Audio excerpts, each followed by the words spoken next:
ओम नमः शिवाय। हर हर महादेव। आज चैत्र माह के शुक्ल पक्ष की नवमी तिथि और शुक्रवार है और सुबह 10:07 के बाद में 10वीं तिथि लग जाएगी।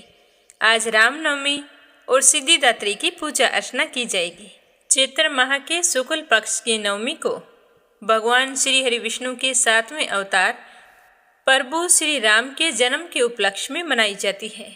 यह पावन पर्व बुराई पर अच्छाई, अधर्म पर धर्म की जीत और आदर्श जीवन मूल्यों का प्रतीक है। इस दिन राम कथा, व्रत और पूजा करने से जीवन में सुख समृद्धि आती है। सभी श्रोताओं को रामनवमी की हार्दिक शुभकामनाएं। और आज ही महानवमी के पावन पर्व पर माँ सिद्धिदात्री की पूजा अर्चना की जाएगी और साथ में कन्या पूजन भी किया जाएगा। शुक्रवार को होने के कारण यह बहुत ही शुभ माना जाता है। अगर इस दिन जिन कन्याओं को हम भोजन करवाते हैं उन्हें एक एक किताब वैभव लक्ष्मी की देते हैं तो हमारे घर में धन वैभव का वास होता है। माँ लक्ष्मी की कृपा हमेशा बनी रहती है। आर्थिक तंगी का सामना कभी नहीं करना पड़ता। वैसे तो नवरात्रा के दिनों में आने वाले शुक्रवार को वैभव लक्ष्मी की पुस्तकें बांटना बहुत ही शुभ होता है, लेकिन अब की बार 9वें दिन शुक्रवार है तो यह और भी अधिक शुभ माना गया है। आज कन्या पूजन का शुभ मुहूर्त रहने वाला है सुबह 6:17 से 3:24 तक और अभिजीत मुहूर्त होगा दोपहर में 12:02 से 12:51 तक। इसी शुभ समय में 9 वर्ष तक की कन्याओं को भोजन करवाएं और उन्हें उपहार देकर प्रसन्न करें। अब अपने शुभारंभ करते हैं आज की कथा का। बोलो गणेश जी महाराज की जय हो। पौराणिक कथाओं के अनुसार एक गांव में एक बुढ़िया रहती थी। उस बुढ़िया के पति की मृत्यु हो चुकी थी। वह अपने बेटे और बहू के साथ रहती थी।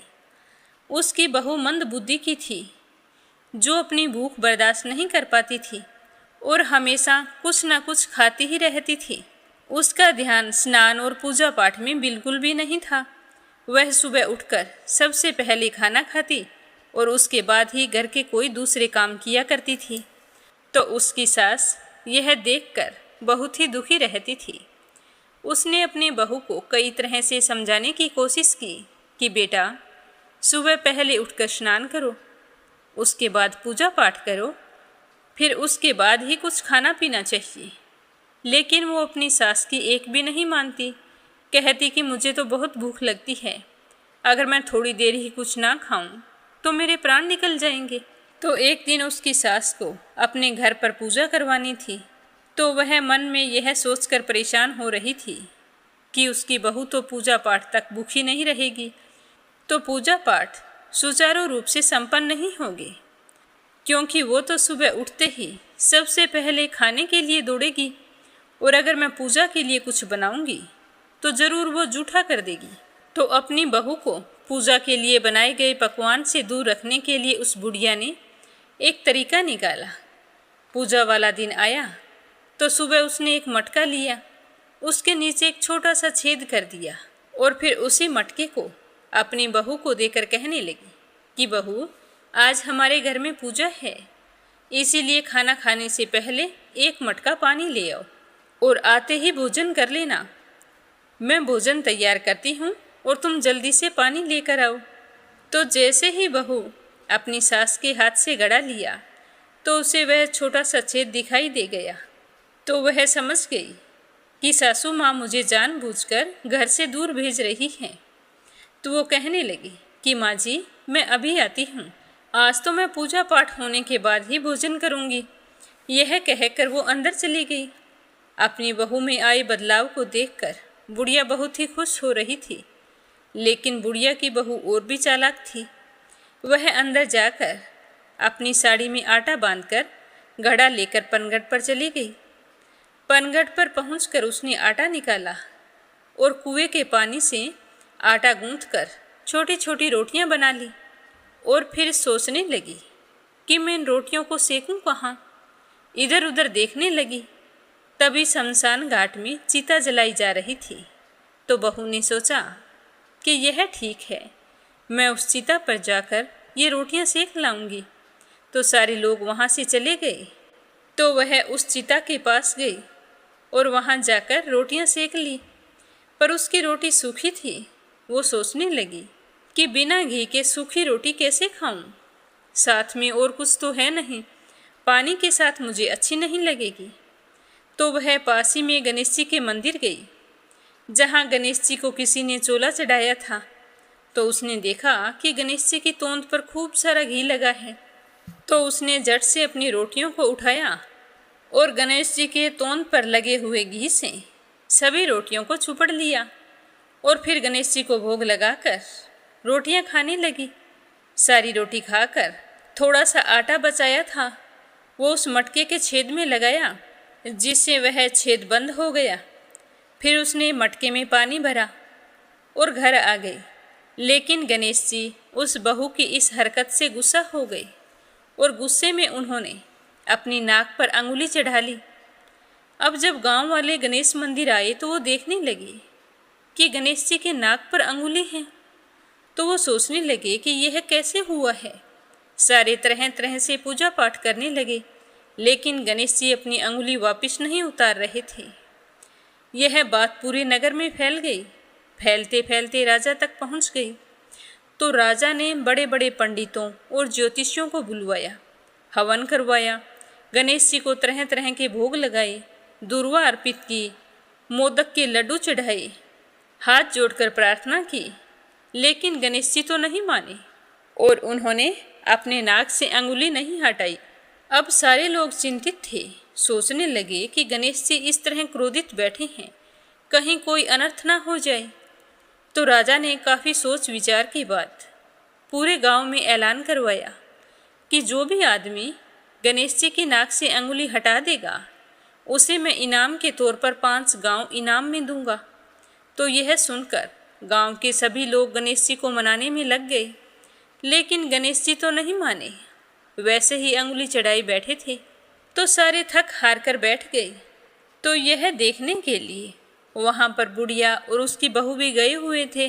तो बुढ़िया की बहू कहने लगी कि राजन, मैं गणेश जी के नाक से अंगुली हटा सकती हूँ, अगर आपकी आज्ञा हो तो मैं यह कार्य कर सकती हूँ। तो अपनी बहू की बात सुनकर उसकी सास हंसने लगी और कहने लगी कि जब बड़े बड़े विद्वान भी कुछ नहीं कर पाए तो तुम कैसे गणेश जी को मनाएगी? तुम्हें तो खाना खाने के अलावा कुछ आता ही नहीं है। तो उसकी बहू कहने लगी कि माँ जी, जब तुम्हारी बहू छेद वाले घड़े में पानी ला सकती है तो गणेश जी के नाक पर से अंगुली भी हटा सकती है, आप मेरा यकीन मानिए। तभी वहाँ पर बैठे बड़े बुजुर्ग कहने लगे कि जब सबको मौका मिला है तो एक मौका तो बहू को भी मिलना चाहिए, क्या पता ये सच कह रही हूँ। तो सारे लोग मान गए। तो बहू कहने लगी कि मेरी एक शर्त है कि मेरे घर से लेकर मंदिर तक पर्दा बांधा जाए। तो राजा ने उसके घर से लेकर मंदिर तक आदेश देकर पर्दा बंधवा दिया। अब बहू पहले अपने घर गई और फिर वहाँ से कपड़े धोने वाला धोवना लेकर मंदिर चली गई। सारे लोग पर्दे के आसपास बैठे थे और बहू धोवना लेकर सीधे गणेश मंदिर गई और जाकर कहने लगी कि गणेश जी भगवान, मैंने आपके तोंद से जरा सा घी क्या ले लिया, आपने तो अपने नाक पर अंगुली चढ़ा ली। तो घी लेकर चूरमा बनाया, चूरमा बनाकर सबसे पहले भोग तो तुम ही को लगाया, फिर भी तुम नाराज होकर बैठ गए। क्या सीधे घी से तुम्हारा पेट भर जाता? मुझे कोई पूजा पाठ स्तुति नहीं आती है। अब आप अपनी नाक पर से अंगुली हटा लो, नहीं तो मेरे पास धोवना है, अगर धोवने की एक लगाई तो आपके टुकड़े टुकड़े हो जाएंगे। तो नादान बहू की बात सुनकर गणेश जी को मन ही मन हंसी आने लगी और उनका क्रोध दूर हो गया। वो सोचने लगे कि यह तो पूरी पागल है, अगर सच में मुझे धोवने की मार दी तो नाक पर से अंगुली क्या, मैं तो यहाँ से हट ही जाऊँगा। तो गणेश जी ने बिना सोचे समझे तुरंत ही अपने नाक पर से अंगुली हटा ली। तो अंगुली हटाते ही बहू ने हाथ जोड़कर गणेश जी को प्रणाम किया और कहा कि हे गणेश जी महाराज, मैंने आज तक कोई पूजा पाठ नहीं की है, पर आज से मैं ये प्रण लेती हूँ कि आज के बाद स्नान करके सबसे पहले आपकी पूजा किया करूँगी।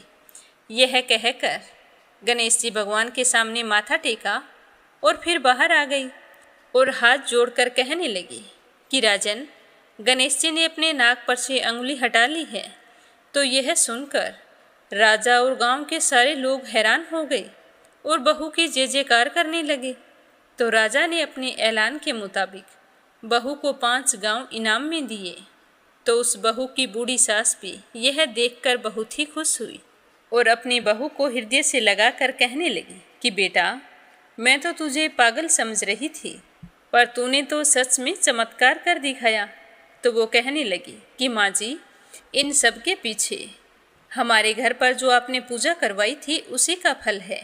अगर आप पूजा ना करवाती और मैं पानी लेने के लिए कुएं पर ना जाती तो यह सब कुछ कभी नहीं होता।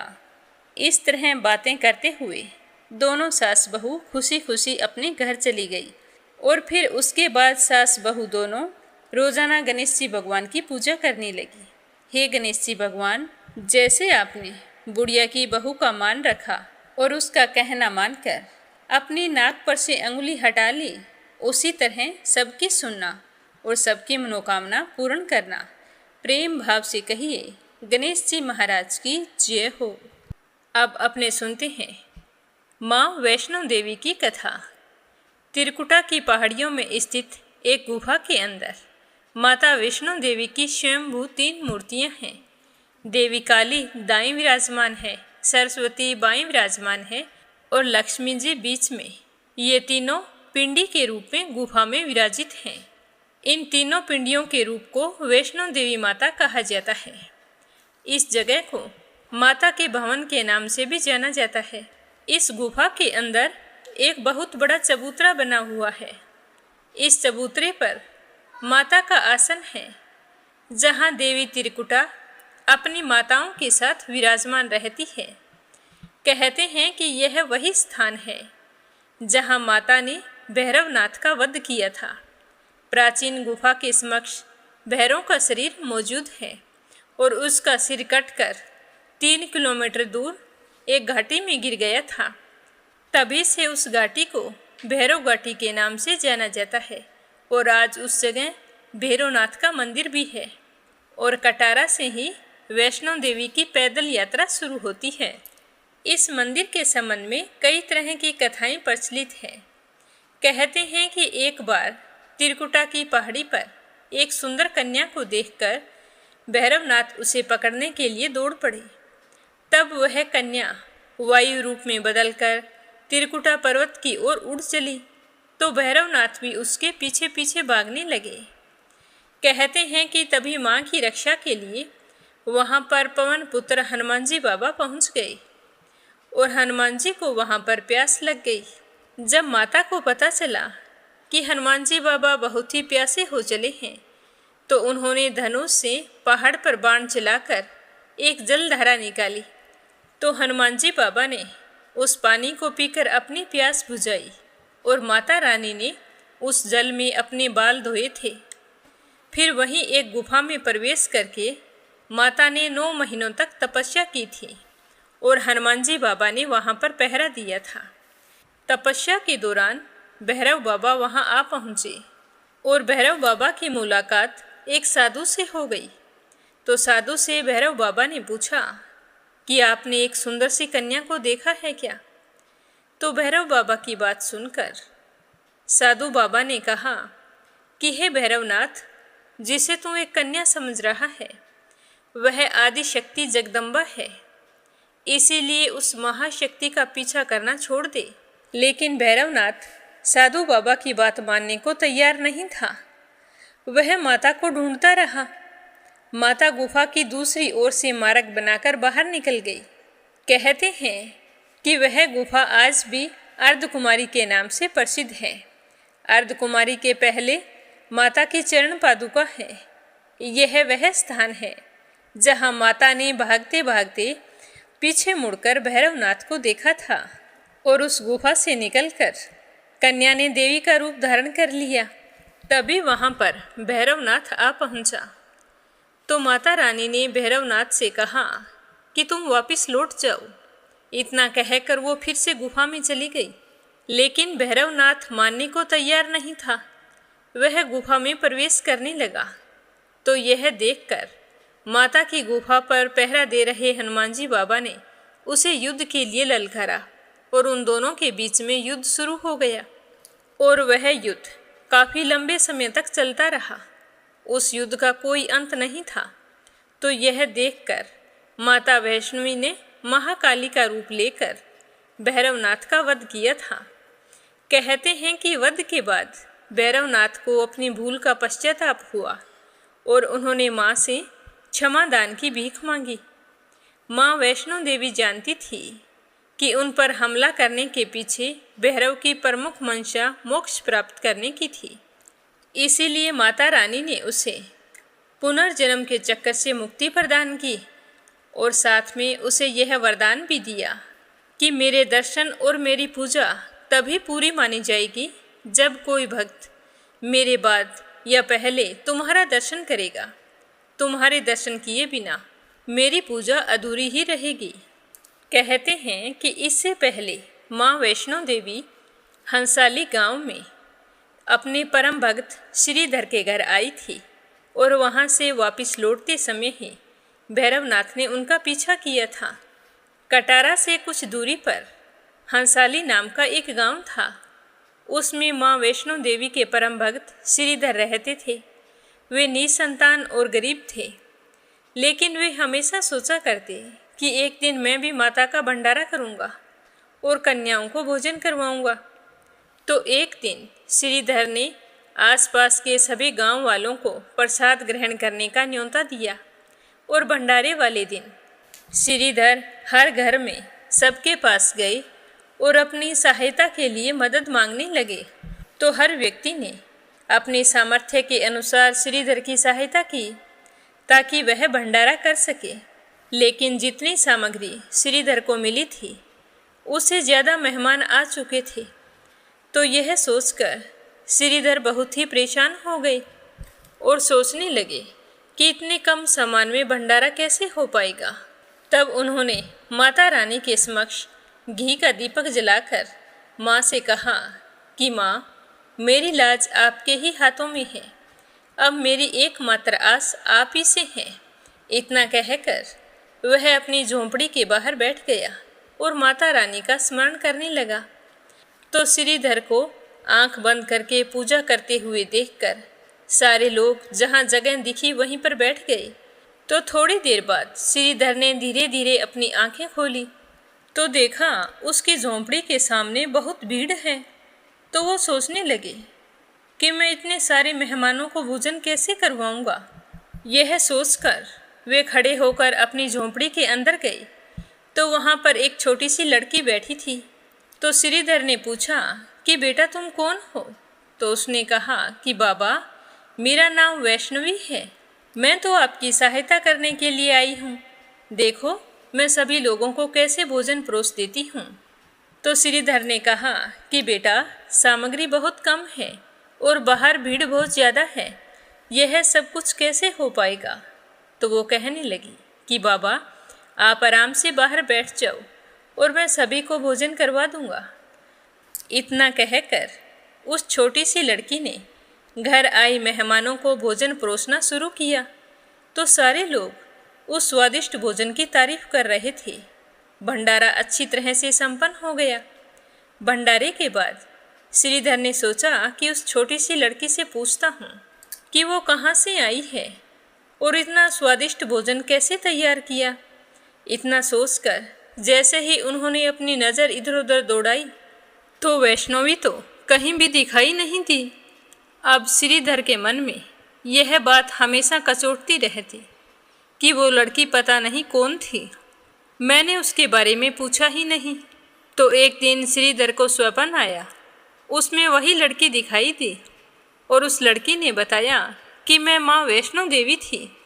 माता रानी के रूप में आई उस लड़की ने गुफा के बारे में भी बताया जहाँ वो रहती है और साथ में श्रीधर से कहा कि बाबा, मैं आपकी तपस्या से बहुत ही प्रसन्न हूँ, तुम्हें 4 बेटों का वरदान देती हूँ।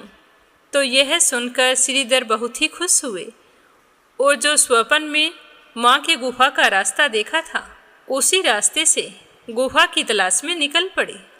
कुछ दिनों बाद श्रीधर को वह गुफा मिल गई, जहाँ पर तीनों देवियाँ पिंडी के रूप में विराजमान थी। उन देवियों की पूजा बड़े ही श्रद्धा भाव से करने लगा और माँ के आशीर्वाद से उसे 4 पुत्रों की प्राप्ति हुई। उसका जीवन खुशहाल और सुखमय हो गया। उसकी दरिद्रता दूर होकर घर में धन वैभव का वास हुआ। कहते हैं कि जिस समय देवी माता कन्या के रूप श्रीधर के घर भंडारे में भोजन परोस रही थी, तो वहाँ पर भैरवनाथ बैठे थे और उन्होंने देवी माता को वहाँ पर देख लिया था। तो पहले तो उन्होंने भंडारे का भोजन खाने से मना कर दिया और मांस मदिरा की मांग करने लगे। तो उस समय देवी माता वहाँ से अंतर्ध्यान हो गई थी। वायु का रूप लेकर अपनी गुफा की ओर जाने लगी। तो उसी समय से भैरवनाथ उनके पीछे हो लिए थे। तो रास्ते में हनुमान जी बाबा देवी माता की रक्षा करने के लिए भैरवनाथ से युद्ध करने लगे और युद्ध करते करते जब हनुमान जी बाबा निडाल होने लगे, तब देवी माता ने काली का रूप धारण करके भैरवनाथ का वध किया था। और उस समय भैरवनाथ को अपनी गलती का एहसास हो गया। तभी माता रानी ने उसे वरदान दिया था कि आज के बाद जो कोई मेरी पूजा करेगा तो साथ में तुम्हारी पूजा करनी अनिवार्य होगी। अगर नहीं करेगा तो तुम्हारी पूजा अधूरी ही मानी जाएगी। कहा जाता है कि तभी से देवी माता की पूजा के साथ भैरवनाथ की पूजा अवश्य की जाती है। और जब 9 कन्याओं को भोजन करवाया जाता है तो एक बटुक को भोजन करवाना जरूरी होता है, और वह बटुक हनुमान जी बाबा का स्वरूप माना जाता है। बोलो दुर्गा माता की जय हो, बोलो वैष्णवी माता की जय हो। प्रेम से कहिए अन्नपूर्णा माता की जय हो। एक समय की बात है, काशी में एक धनंजय नाम का आदमी रहता था। उसकी पत्नी का नाम था सुलक्षणा। धनंजय और उसकी पत्नी को वैसे तो कोई बात का दुख नहीं था। दोनों बहुत ही प्रेम भाव से रहते थे, लेकिन वो बहुत ही गरीब थे। यही उनके दुख का कारण था। यही दुख उन्हें हर समय सताता रहता था। एक दिन सुलक्षणा अपने पति से कहने लगी कि स्वामी, आप कोई काम करो तो हमारी गरीबी टले। ऐसे तो कैसे काम चलेगा? कब तक हम इस तरह बैठे रहेंगे? कोई काम तो करो। तो धनंजय के मन में अपनी पत्नी की बात बैठ गई और वो उसी दिन विश्वनाथ शंकर जी को प्रसन्न करने के लिए बैठ गया और कहने लगा कि हे देवादिदेव विश्वेश्वर, मुझे पूजा पाठ करना कुछ नहीं आता। मैं तो केवल आपके भरोसे बैठा हूँ। इस तरह विनती करके वह 2-3 दिन तक भूखा प्यासा बैठा रहा। यह देखकर भगवान शंकर ने उसके कान में कहा कि अन्नपूर्णा अन्नपूर्णा अन्नपूर्णा। तो इस प्रकार 3 बार कहा। तो धनंजय सोच में पड़ गया कि यह कौन था, क्या कह गया। 3 बार एक ही शब्द बोला कि अन्नपूर्णा अन्नपूर्णा अन्नपूर्णा। इसका क्या मतलब है? यह सोच रहा था कि तभी मंदिर से ब्राह्मण आ रहे थे। उन्हें देखकर पूछने लगा कि पंडित जी, अन्नपूर्णा कौन है? तो ब्राह्मण हंसने लगे कि तू जो 3-4 दिनों से अन्न छोड़ के बैठा है, तो तुझे अन्न की बात ही सूझेगी। अब तू घर जा और अन्न ग्रहण कर। तो धनंजय घर आ गया, अपनी पत्नी से सारी बात कही। तो उसकी पत्नी कहने लगी कि हे नाथ, चिंता मत करो, स्वयं शंकर जी ने यह मंत्र दिया है, वे स्वयं ही इसका खुलासा करेंगे। आप फिर जाओ और उनकी आराधना करो। तो धनंजय फिर मंदिर में चला गया और पूजा करने बैठ गया। रात्रि में शंकर जी ने आज्ञा दी और कहा कि तुम पूर्व दिशा में चला जा। तो वह भगवान के कहे अनुसार पूर्व दिशा की ओर चल पड़ा।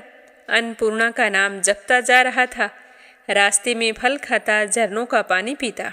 इस प्रकार कितने ही दिनों तक चलता गया। वहाँ उसे चांदी सी चमकती हुई वन की शोभा दिखाई दी और एक बहुत ही सुंदर सरोवर था। उसके किनारे कितनी ही अप्सराएं झुंड बनाकर बैठी थी, एक कथा सुना रही थी और बाकी सारी मिलकर माँ अन्नपूर्णा बार बार कह रही थी। तो यह मार्गशीर्ष मास की उजेली रात्रि थी और उनका अन्नपूर्णा माता का व्रत था। जिस शब्द की खोज करने के लिए वह निकला था, वह शब्द उसे वहां सुनाई दिया। तो धनंजय उनके पास गया और पूछने लगा कि हे देवियों, आप यह क्या कर रही हो? तो उन्होंने कहा कि हम सारी की सारी माँ अन्नपूर्णा का व्रत करती हैं। तो धनंजय पूछने लगा कि देवियों, इस व्रत के करने से क्या फल मिलता है? क्या यह व्रत किसी और ने भी किया है? इस व्रत को कब किया जाता है? कैसा व्रत है और इसकी पूजा विधि क्या है? सब कुछ मुझे विस्तार से बताओ। तो वो सारी अप्सराएं कहने लगी कि इस व्रत को कोई भी कर सकता है। 21 दिन के लिए 21 गांठ का सूत लेना चाहिए। 21 दिन यदि ना बने तो एक दिन उपवास करे। यदि यह भी ना कर सके तो केवल कथा सुनकर प्रसाद ग्रहण करें। पर ध्यान रखें कि कथा सुने तब तक निराहार रहना चाहिए। अगर कथा सुनने वाला कोई ना मिले तो पीपल के पत्तों को रखकर सुपारी या घृत कुमारी वृक्ष के सामने कर दीपक को साक्षी मानकर सूर्य, गाय, तुलसी या महादेव को कथा सुनाए। कथा सुनने से पहले मुख में एक दाना तक ना डालें। यदि भूल से भी कुछ आपके मुंह में चला जाता है तो एक दिन फिर से उपवास करें। व्रत के दिन क्रोध ना करें और झूठ भी ना बोलें। धनंजय कहने लगा कि इस व्रत के करने से क्या होगा?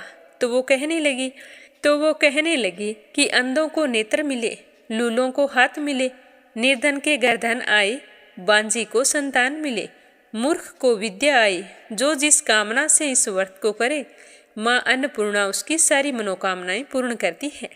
वह कहने लगा कि बहनों, मेरे पास धन नहीं है, विद्या भी नहीं है, कुछ भी तो नहीं है। मैं तो दुखिया ब्राह्मण हूँ। क्या तुम मुझे इस व्रत का सूत दोगी? तो वो कहने लगी कि हाँ भाई, तेरा कल्याण हो, हम तुम्हें अवश्य देंगे। ये लो व्रत का मंगल सूत। तो धनंजय ने भी उस दिन से व्रत शुरू कर दिया। व्रत पूरा हुआ तो सरोवर में से 21 खंड की सोने की हीरा मोती जड़ी हुई एक सीढ़ी प्रकट हुई। धनंजय जय अन्नपूर्णा अन्नपूर्णा कहता हुआ इस सीढ़ियों में उतरता ही गया। तो उतरते उतरते उसने देखा कि करोड़ों सूर्य से प्रकाशमान अन्नपूर्णा माता का मंदिर है। उसके सामने सोने के सिंहासन पर माता अन्नपूर्णा विराजमान है। सामने भिक्षा हेतु शंकर जी खड़े हैं। देवांगनाएं चंवर डुलाती है, कितने ही हथियार बांधे पहरा देती है। तो धनंजय दौड़कर जगदम्बा के चरणों में गिर गया। तो देवी माँ उसके मन का क्लेश जान गई। धनंजय कहने लगा कि माता, आप तो अंतर्यामिनी हो, मैं अपनी दशा क्या बताऊं? तो माता कहने लगी कि मेरा व्रत किया है, जा सारा संसार तेरा सत्कार करेगा। माता ने धनंजय की जीवा पर बीज मंत्र लिख दिया। अब तो उसके रोम रोम में विद्या प्रकट हो गई। इतने में धनंजय देखता है कि वह तो काशी विश्वनाथ के मंदिर में खड़ा है। तो माँ का वरदान लेकर धनंजय घर आ गया। सुलक्षणा से सारी बात बताई। तो माताजी की कृपा से उसके घर में धन संपत्ति उमड़ने लगी। वह तो खूब धनवान हो गया। उसका छोटा सा घर अब तो बहुत बड़े घरों में गिना जाने लगा। जैसे शहद के छत्ते में मक्खियाँ जमा होती है, उसी प्रकार उनके घर अनेकों सगे संबंधी आकर उसकी बड़ाई करने लगे। कहने लगे कि इतना सारा धन, इतना बड़ा और सुंदर घर, पर तुम्हारे तो संतान नहीं है, तो इस कमाई का भोग कौन करेगा? सुलक्षणा के संतान नहीं हो सकती, इसीलिए धनंजय तुम्हें दूसरा विवाह कर लेना चाहिए। तो धनंजय की इच्छा नहीं थी, पर रिश्तेदारों के दबाव बनाने पर धनंजय को दूसरा विवाह करना पड़ा। अब सती सुलक्षणा को सोत का दुख उठाना पड़ा। इस प्रकार दिन बीतते गए। फिर अगन का महीना आया तो सुलक्षणा का पति तो अपनी दूसरी पत्नी के साथ रहता था, नए बंधन में बंधा हुआ था। तो सुलक्षणा ने अपने पति से कहलाया कि हम व्रत के प्रभाव से सुखी हुए हैं, हमें यह व्रत नहीं छोड़ना चाहिए। ये तो सब माता जी का ही प्रताप है जो हम इतने सुखी और संपन्न हैं। तो सुलक्षणा की बात सुनकर धनंजय उसके यहाँ आया और व्रत में बैठ गया। धनंजय की नई पत्नी को इस बात की खबर नहीं थी कि वो व्रत में पूजा पाठ कर रहा है। वह धनंजय के आने की राह देखती रही। दिन बीतते गए। व्रत पूर्ण होने में 3 दिन बचे थे। तब धनंजय की दूसरी पत्नी को पता चल गया कि उसका पति सुलक्षणा के पास है। तो उसके मन में ईर्ष्या की ज्वाला दहकने लगी और वह क्रोधित हुई सुलक्षणा के घर आ गई। वहां आकर जोर जोर से शोर मचाने लगी और धनंजय से कहा कि तुम मेरे साथ चलो। यह कहकर धनंजय को अपने साथ ले गई। धनंजय ने अपनी पत्नी को बहुत समझाने की कोशिश की, पर उसने एक भी नहीं सुनी।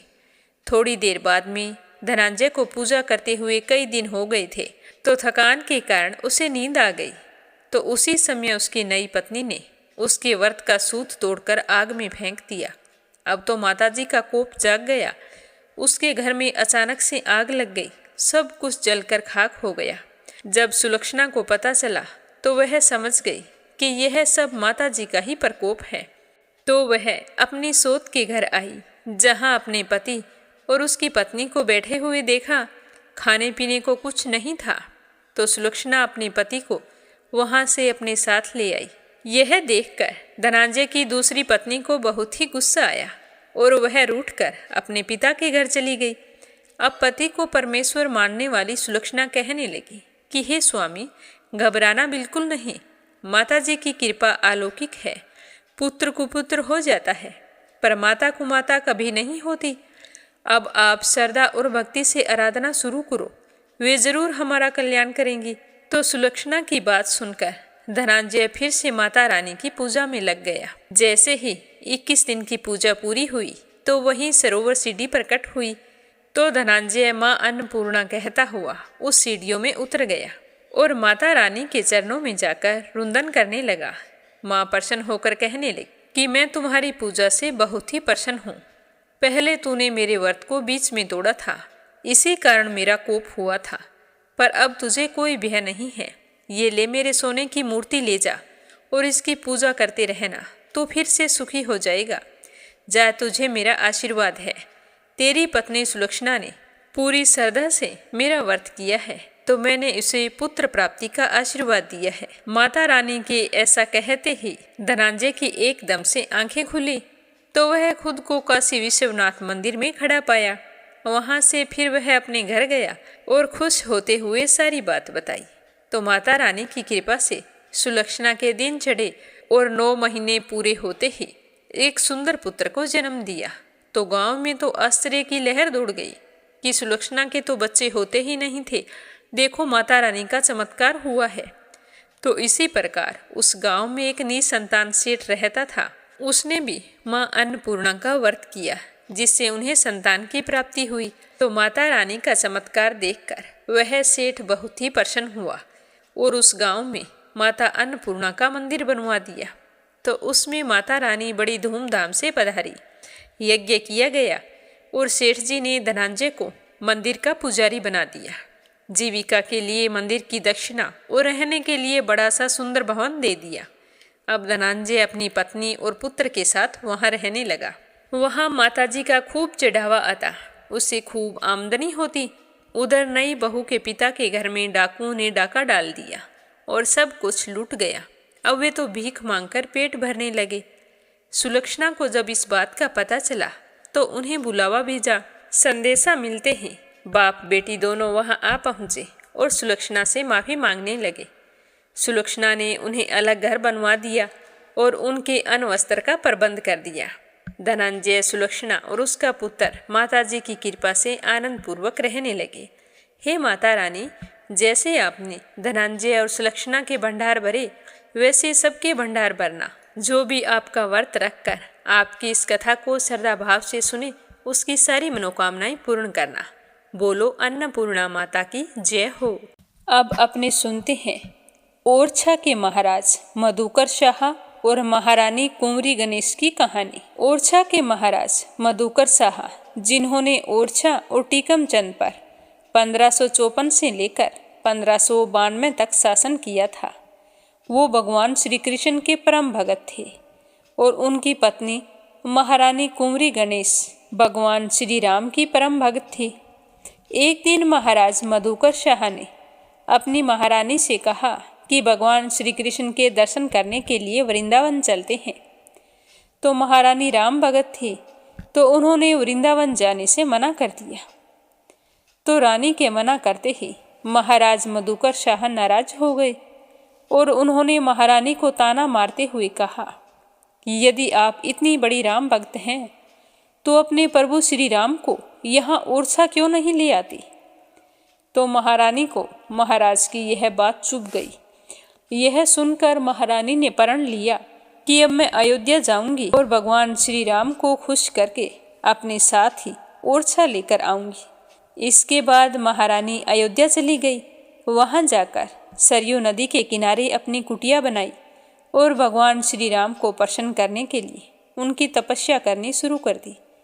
महारानी ने कई महीनों तक सरयू नदी के किनारे घोर तपस्या की। कई महीनों तक तपस्या करने के बाद भी भगवान श्री राम ने उन्हें दर्शन नहीं दिए तो निराश होकर महारानी ने अपने प्राणों का अंत करने के लिए सरयू नदी में छलांग लगा दी। तभी एक अद्भुत चमत्कार हुआ कि महारानी की तपस्या से प्रसन्न होकर भगवान श्री राम ने नदी के जल के भीतर ही महारानी को दर्शन दिए और उनकी जान भी बचाई।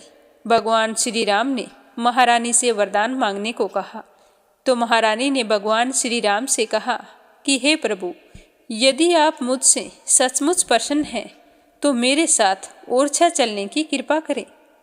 तो भगवान श्री राम ने महारानी की विनती पर ओरछा जाना स्वीकार कर लिया। महारानी को अपनी सुंदर मूर्तियां प्रदान की। साथ ही भगवान श्री राम ने ओरछा चलने के लिए 3 शर्तें भी रखी। पहली शर्त ये थी कि अयोध्या से ओरछा की यात्रा केवल पुष्प नक्षत्र में और पैदल ही की जाएगी। दूसरी शर्त ये थी कि मूर्ति एक बार जहां रख दी जाएगी वहां से दोबारा हिलाई नहीं जाएगी। तीसरी और अंतिम शर्त थी कि मेरी मूर्ति की स्थापना की जाएगी उस नगर में केवल मेरा ही राज होगा, उस जगह किसी अन्य राजा का राज नहीं चलेगा। तो महारानी ने भगवान श्री राम की 3 शर्तें मान ली और उनसे ओरछा आने का निवेदन किया।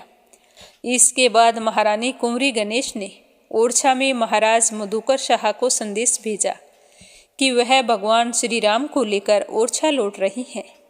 यह संदेश प्राप्त करने के बाद में महाराज ने ओरछा में भगवान श्री राम की मूर्तियों की स्थापना करने के लिए एक भव्य मंदिर का निर्माण करवाना शुरू कर दिया और उधर महारानी ने भगवान श्री राम की मूर्ति को लेकर हजारों संतों और स्त्रियों के साथ पुष्य नक्षत्र में यात्रा शुरू की। महारानी केवल पुष्य नक्षत्र के समय ही यात्रा करती थी, इसीलिए अयोध्या से ओरछा तक की लगभग 450 किलोमीटर की दूरी तय करने में महारानी को 8 माह और 27 दिन का समय लगा था। राम राजा मंदिर में लगे शिलालेख के अनुसार महारानी कुंवरी गणेश 1575 में भगवान श्री राम की मूर्ति को लेकर ओरछा पहुंची थी। महारानी के ओरछा पहुंचने तक महाराज मधुकर शाह द्वारा बनवाई जा रहे मंदिर का निर्माण कार्य पूरा नहीं हो सका था। इसीलिए महारानी ने भगवान श्री राम की मूर्ति को अपने महल की रसोई में विराजमान कर दिया ताकि वह रोज अधिक से अधिक समय भगवान श्री राम के दर्शन कर सके। कुछ समय बाद महाराज मधुकर शाह द्वारा बनवाया गया मंदिर बनकर तैयार हो गया। अब भगवान श्री राम की मूर्ति को नवनिर्मित चतुर्भुज मंदिर में स्थापित करना था। तो भगवान श्री राम की मूर्ति को उठाने के लिए आए तो काफ़ी प्रयास किए, लेकिन मूर्ति तो टस से मस नहीं हुई। बहुत कोशिशों के बाद भी मूर्ति को अपने स्थान से हिलाया नहीं जा सका। तब महारानी को भगवान श्री राम की शर्त याद आ गई तो उन्होंने भगवान श्री राम की मूर्ति को वहीं पर रहने दिया और राजमहल को ही मंदिर के रूप में बदल दिया गया। जिस दिन ओरछा के महल में भगवान श्री राम की मूर्ति ने अपनी जगह से हिलने से इनकार कर दिया था, उसी दिन राजा मधुकर शाह ने अपने ओरछा के राज्य को भगवान श्री राम को सौंप दिया था और ओरछा के किले को छोड़कर अपनी राजधानी टीकमगढ़ चले गए। उसी दिन से भगवान श्री राम ही ओरछा के राजा माने जाते हैं और राम राजा सरकार कहलाते हैं तथा ओरछा के महल को राम राजा मंदिर के नाम से जाना जाता है। इस मंदिर के पास जो पहले महल था उसके पास ही चतुर्भुज मंदिर बना हुआ है जिसमें भगवान श्री राम की मूर्ति स्थापित होनी थी, परंतु बाद में नहीं हो सकी क्योंकि भगवान श्री राम ने कहा था कि मेरी स्थापना एक ही बार होगी। तो उसी के कारण यह भव्य मंदिर आज भी वीरान पड़ा है। राजा राम मंदिर में भगवान श्री राम अपने पूरे दरबार के साथ विराजते हैं। यहाँ राम राजा के साथ देवी सीता, लक्ष्मण जी, हनुमान जी, जामवंत जी, सुग्रीव जी और अन्य मूर्तियां भी स्थित हैं। ओरछा में किसी भी काम की शुरुआत राम राजा से आज्ञा लेकर ही की जाती है और किसी शुभ कार्य और शादी के अवसर पर सबसे पहला निमंत्रण पत्र भी राम राजा को ही दिया जाता है। यहाँ के सभी भक्त अपनी समस्या लेकर भगवान श्री राम के मंदिर ही जाते हैं तथा भक्तों के अनुसार उन्हें सभी तरह के समाधान भी प्राप्त होते हैं। ओरछा के लोग सदियों से खुद को राम राजा की प्रजा मानते आए हैं। ओरछा में कोई भी व्यक्ति राम राजा से बड़ा नहीं हो सकता, इसीलिए राम राजा के अलावा किसी अन्य व्यक्ति को वहाँ का राजा नहीं बनाया गया। ऐसा माना जाता है कि भगवान श्री राम दिन के समय ओरछा में रहते हैं और रात के समय अयोध्या में जाकर विश्राम करते हैं। बोलो मर्यादा पुरुषोत्तम भगवान श्री राम की जय हो। अब अपने सुनते हैं भागवत कथा का आगे का अध्याय।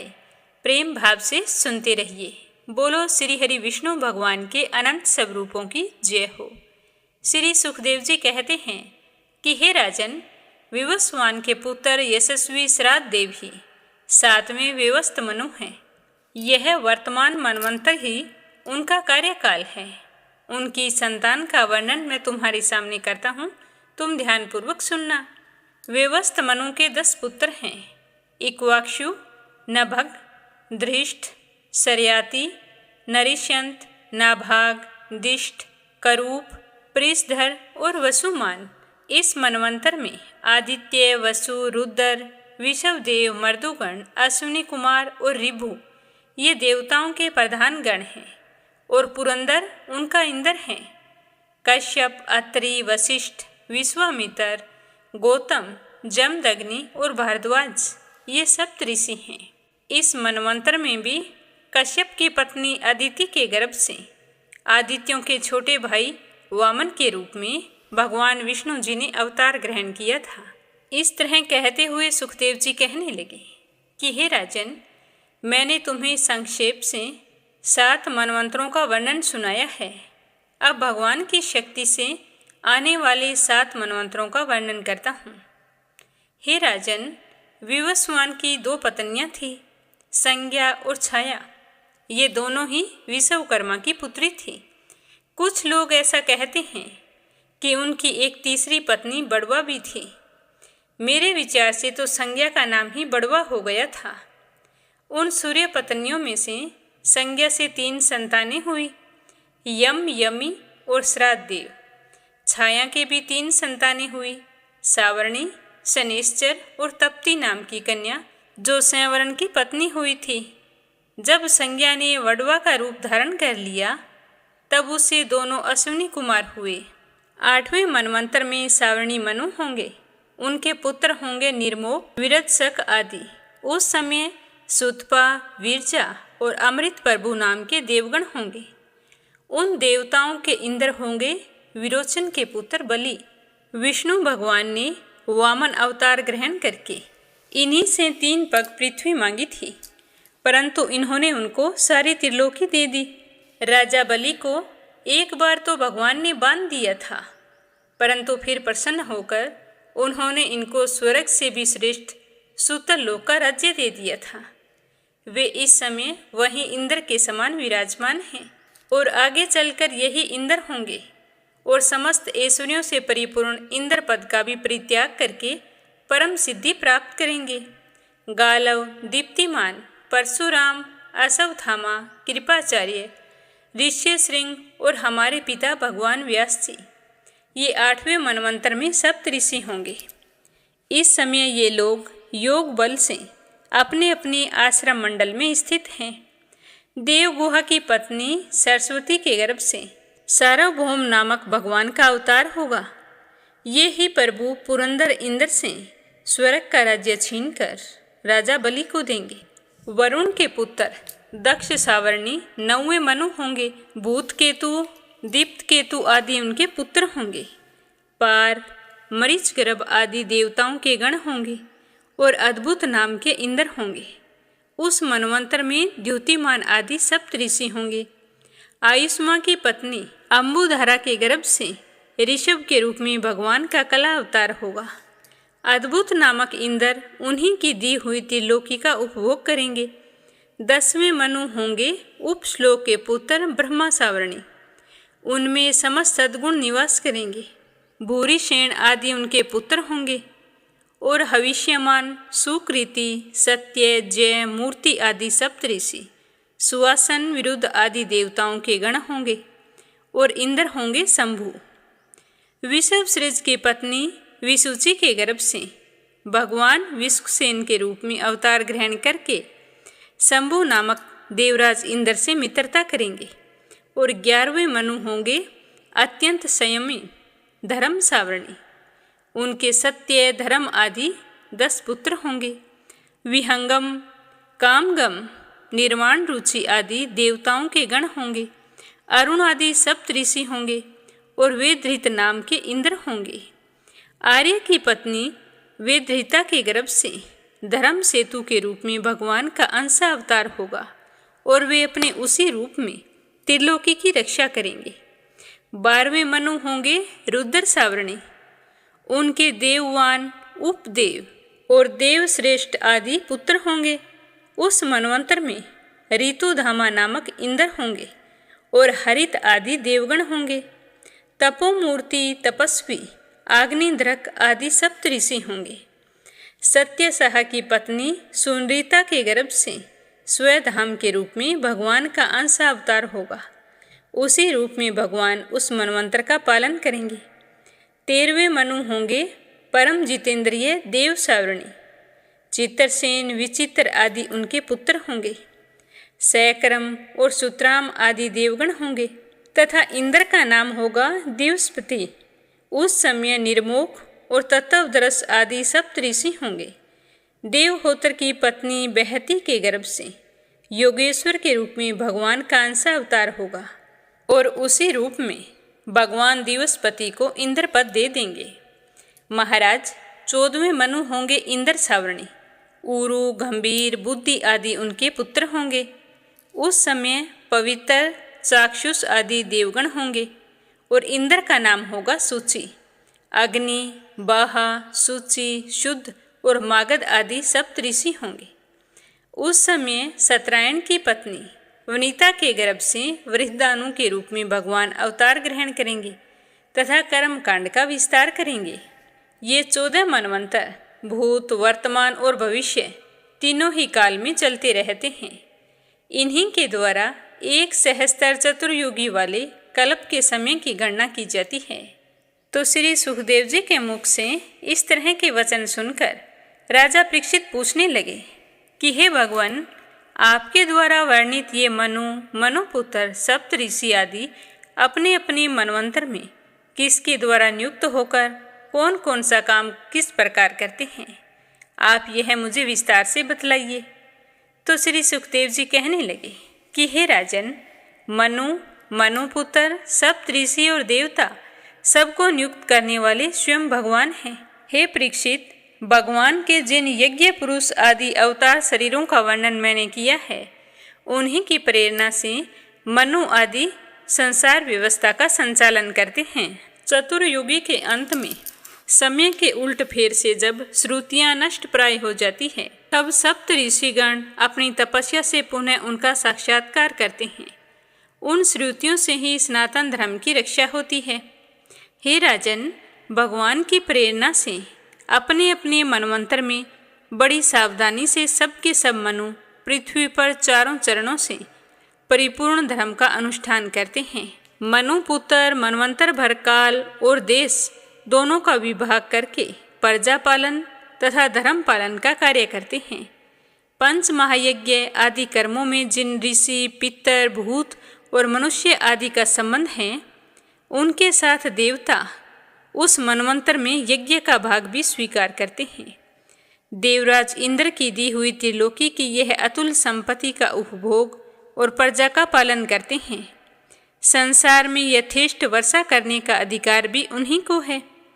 भगवान युग युग में सनक आदि सिद्धों का रूप धारण करके ज्ञान का, यज्ञवल्क्य आदि ऋषियों का रूप धारण करके कर्म का, दत्तात्रेय आदि योगेश्वरों के रूप में योग का उपदेश करते हैं। वे मरीचि आदि प्रजापतियों के रूप में सृष्टि का विस्तार करते हैं, सम्राट के रूप में लुटेरों का वध करते हैं और शीत उष्ण आदि विभिन्न गुणों को धारण करके काल रूप से सबको संहार की ओर ले जाते हैं। नाम और रूप की माया से प्राणियों की बुद्धि विमूढ़ हो रही है, इसीलिए वे अनेक प्रकार के दर्शन शास्त्रों के द्वारा महिमा तो भगवान की ही गाते हैं, परंतु वे उनके वास्तविक स्वरूप को नहीं पहचान पाते। हे राजन, इस प्रकार मैंने तुम्हें महाकल्प और अवान्तर कल्प का परिमाण सुना दिया है। पुराण तत्व के विद्वानों ने प्रत्येक अवान्तर के कल्प में 14 मनवंतर बतलाए हैं।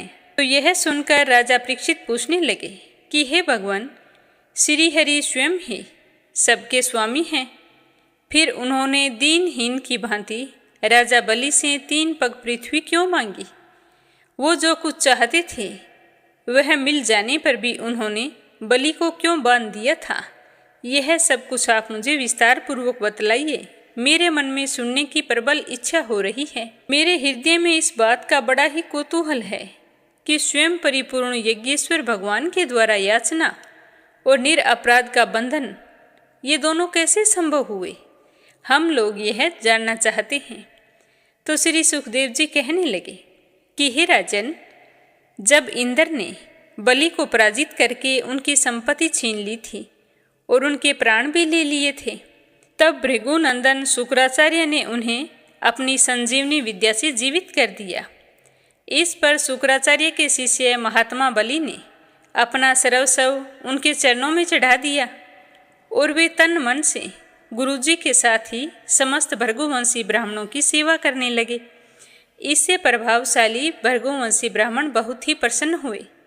उन्होंने स्वर्ग पर विजय प्राप्त करने की इच्छा रखने वाले बलि का महाअभिषेक की विधि से अभिषेक करके फिर उनसे विश्वजीत नाम का यज्ञ करवाया। यज्ञ की विधि से हविष्यों के द्वारा जब अग्नि देवता की पूजा की गई, तब यज्ञ कुंडों में से सोने की चद्दर से मंडा हुआ एक बड़ा सुंदर रथ दिखाई दिया। फिर इंद्र के घोड़े जैसे हरे रंग के घोड़े सिंह के चिन्ह से युक्त रथ पर लगाने की ध्वजा निकली। साथ ही सोने के पत्थर से मंडा हुआ दिव्य धनुष, कभी खाली न होने वाले 2 अक्षय तरकस और दिव्य कवच भी प्रकट हुए। दादा प्रहलाद जी ने उन्हें एक ऐसी माला दी जिसके फूल कभी भी नहीं कुंभलाते थे, तथा शुक्राचार्य ने एक शंख दिया। इस प्रकार ब्राह्मणों की कृपा से युद्ध की सामग्री प्राप्त करके उनके द्वारा स्वस्ति वाचन हो जाने पर राजा बलि ने उन ब्राह्मणों की प्रदक्षिणा की और नमस्कार किया। इसके बाद उन्होंने प्रहलाद जी से संभाषण करके उनके चरणों में नमस्कार किया। फिर वे भृगुवंशी ब्राह्मणों के दिए हुए दिव्य रथ पर सवार हो गए। जब महारथी राजा बलि ने कवच धारण करके धनुष, तलवार, तरकस आदि शस्त्र ग्रहण कर लिए और दादा की दी हुई सुंदर माला धारण कर ली, तब उनकी बड़ी ही शोभा हो रही थी। उनकी भुजाओं में सोने के बाजूबंद, कानों में मकराकृति कुंडल जगमग जगमग कर रहे थे। इतना सब कुछ पहन लेने के बाद जब वो रथ पर बैठे तो ऐसे सुशोभित हो रहे थे मानो अग्नि कुंड में अग्नि प्रज्वलित हो रही हो। उनके साथ उन्हीं के समान ऐश्वर्य, बल और विभूति वाले दैत्य सेनापति अपनी अपनी सेना लेकर चल दिए। ऐसा जान पड़ता था मानो वे आकाश को पी जाएंगे और अपने क्रोध से भरे प्रज्वलित नेत्रों से सारी दिशाओं को, क्षितिज को भी भस्म कर डालेंगे। राजा बलि ने इस बहुत बड़ी आसुरी सेना को लेकर उसका युद्ध के ढंग से संचालन किया तथा आकाश और अंतरिक्ष को कंपाते हुए सकल ऐश्वर्यों से परिपूर्ण इंद्रपुरी अमरावती पर चढ़ाई कर दी।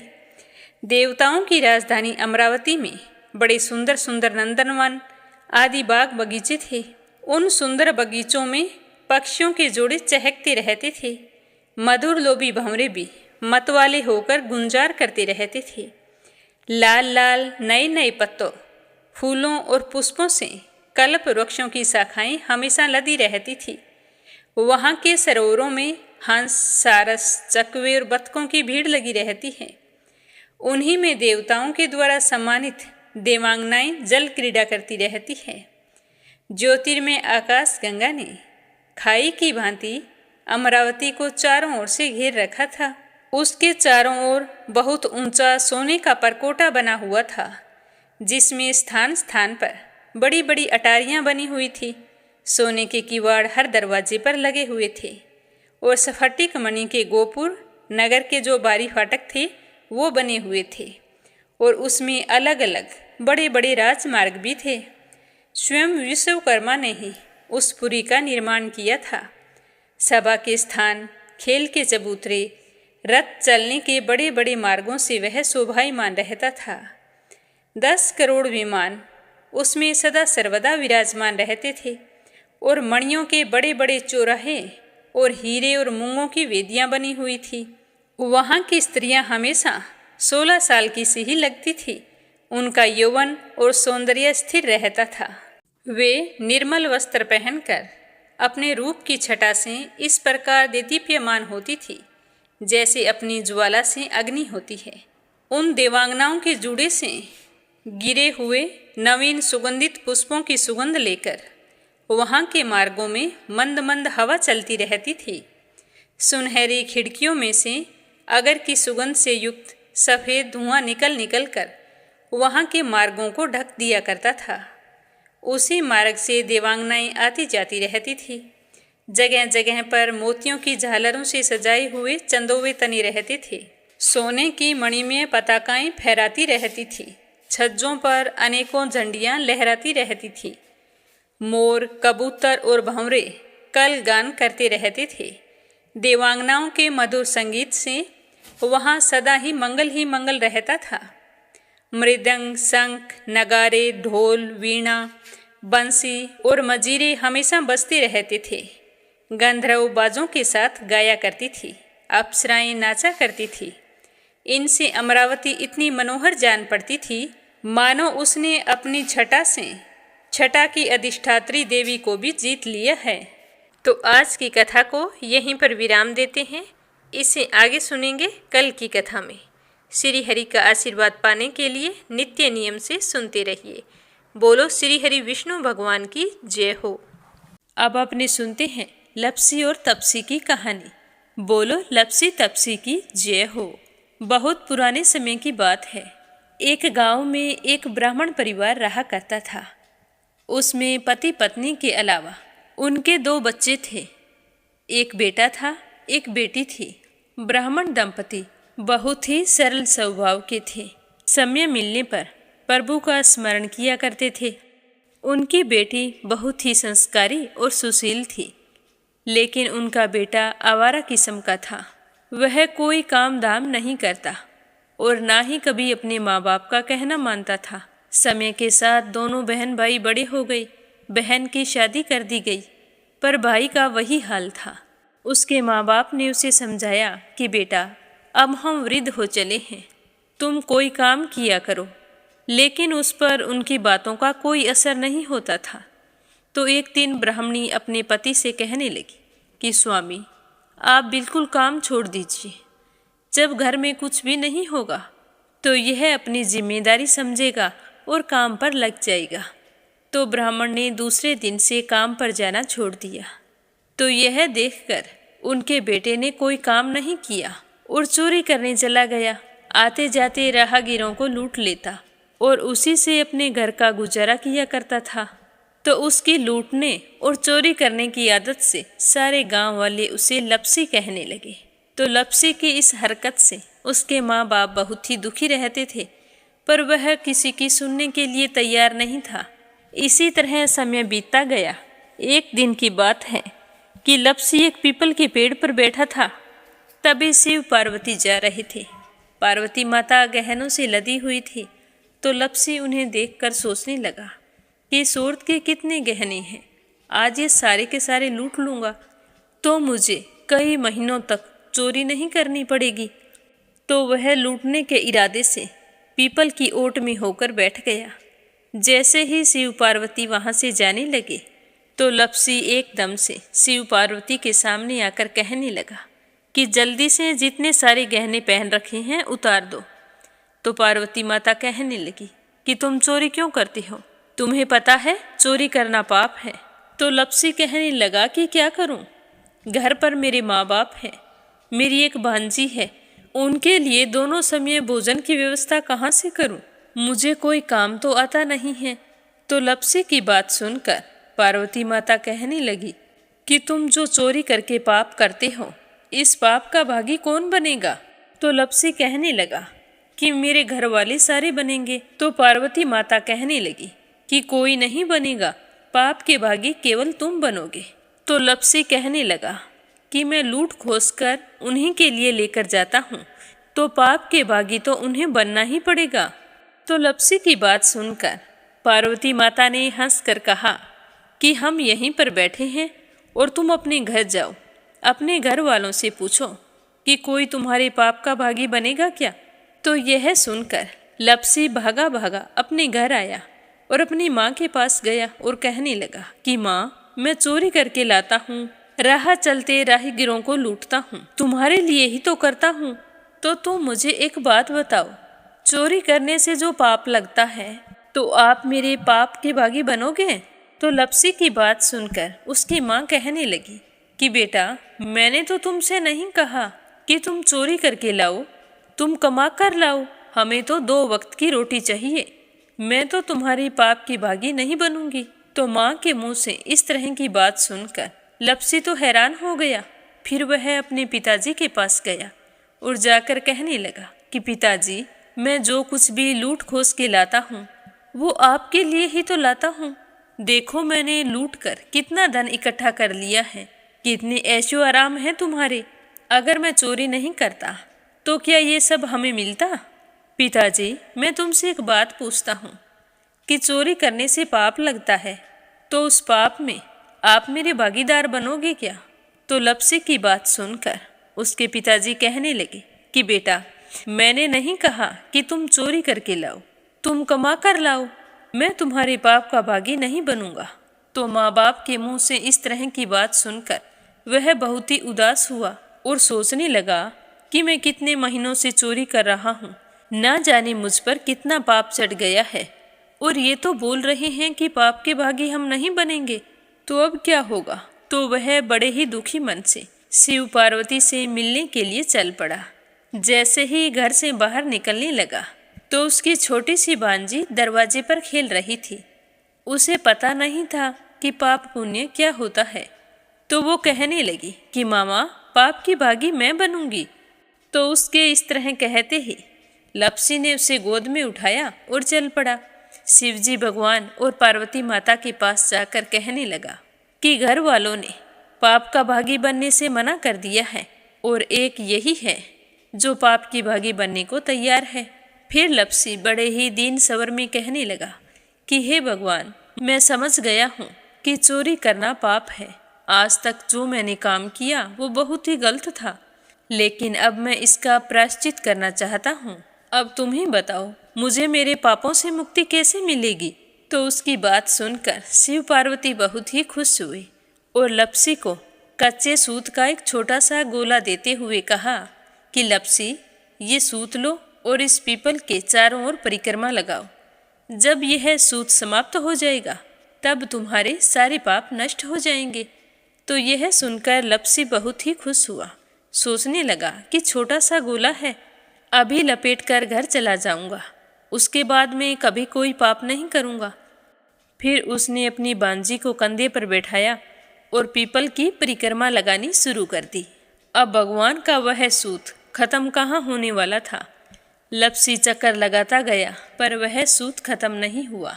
चक्कर लगाते लगाते 1 महीने, 6 महीने, साल, पूरे 12 साल बीत गए पर वह सूत खत्म नहीं हुआ।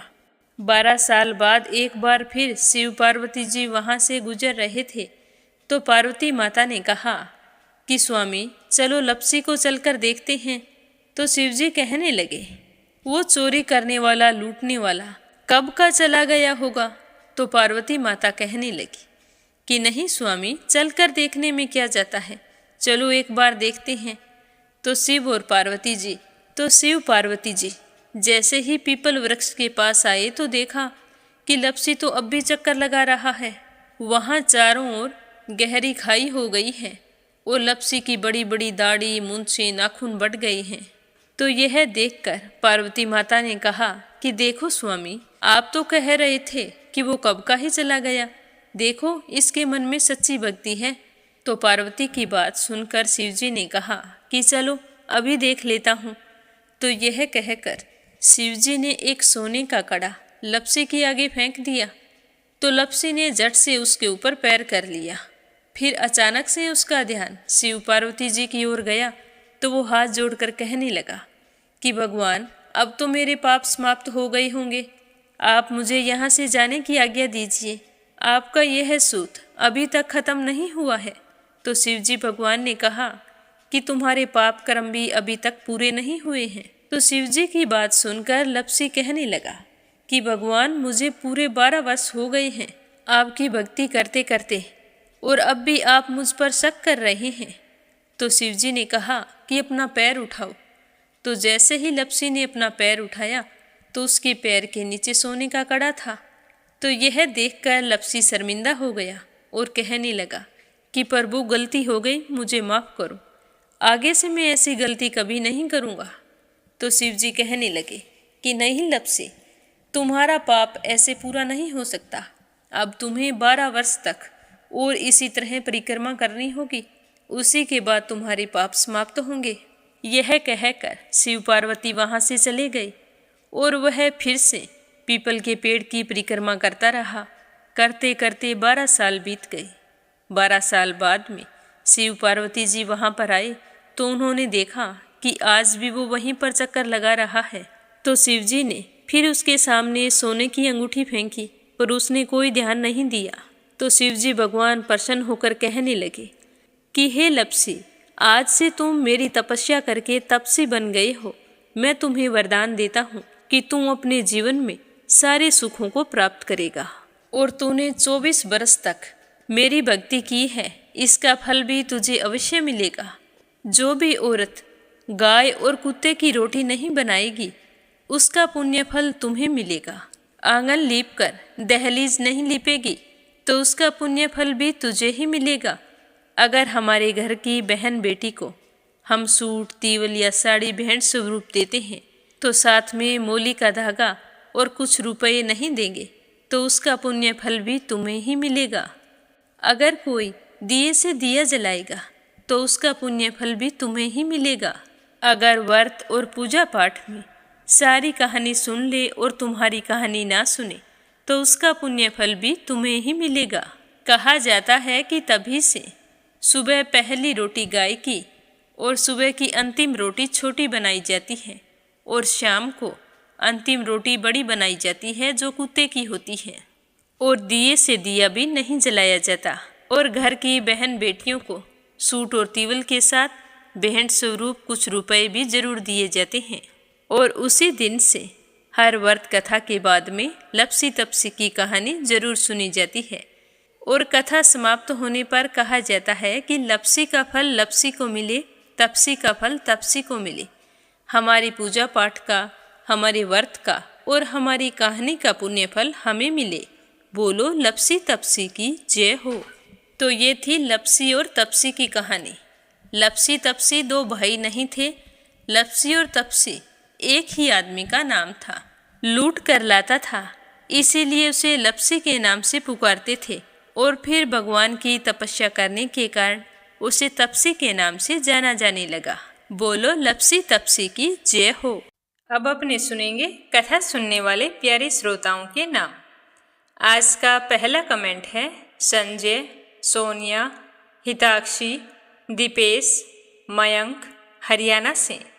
दूसरा है अपराजिता मीना श्रीवास्तव, नेपाल से। और तीसरा है परमेश्वरी रघुवीर सिंह, दिल्ली से। कमला गुरुग्राम से। आशा शर्मा, विष्णु, ज्योति, अंशु भीलवाड़ा से। लक्ष्मी, सुमित्रा, शिवराज हीरो, सोवा शर्मा पोखरा से। सरला रानी करणपुर से। सुरेंद्र शर्मा, श्रीमती रजनी देवी, दुआसी, लविशा सोनीपत से। दिल्ली बहादुर भंडारी, सरिता भंडारी, नम्रता भंडारी, सूरज भंडारी नेपाल से, आशा अग्रवाल, लड्डू, मोहित, अंकुर अग्रवाल आगरा से, श्रीमती शर्मा अलीगढ़ से, राधा रोहिला दिल्ली से, सुनीता पंवार, कृषु पंवार मध्य प्रदेश से, यूएन तिवारी, इंदिरा तिवारी लखनऊ से, रुक्मिणी शर्मा अंबाला से, श्रीचंद यादव गया बिहार से, निर्मला सिसोदिया दिल्ली से, सुनीता रानी मेरठ से, रजनी बड़ोला उत्तराखंड से, कोमल निर्मल मुंबई मीरा रोड से, विमला नेपाल से, चंद्रकांता दिल्ली से,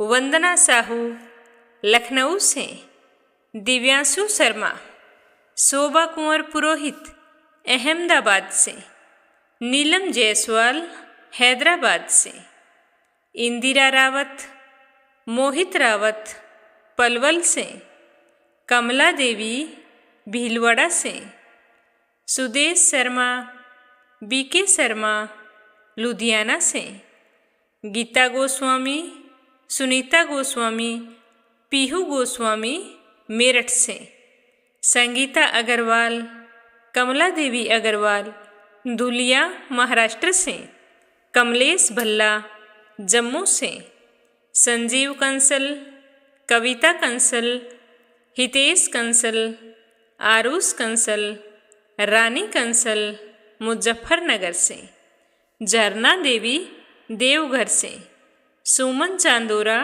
जोधपुर से, आरती खैरावर अगरखर से, उषा शर्मा सोजत सिटी से, विमला गोयल जोधपुर से, रीना साहू झांसी से, ईशा साहू, ध्रुव साहू झांसी से, पूजा पाठक उत्तराखंड देहरादून कोसानी से, देवी सिंह, कार्तिक, पायल, सौम्या, उमा रघुवंशी गजबा सौदा से, कुसुम बघेल दिल्ली से, उमा देवी, सावित्री, ईश्वरलाल, राजेश, मीनू, निखिल रामचंदानी गाजियाबाद से, विमला कलका से, मंजुला कपूर पंजाब से।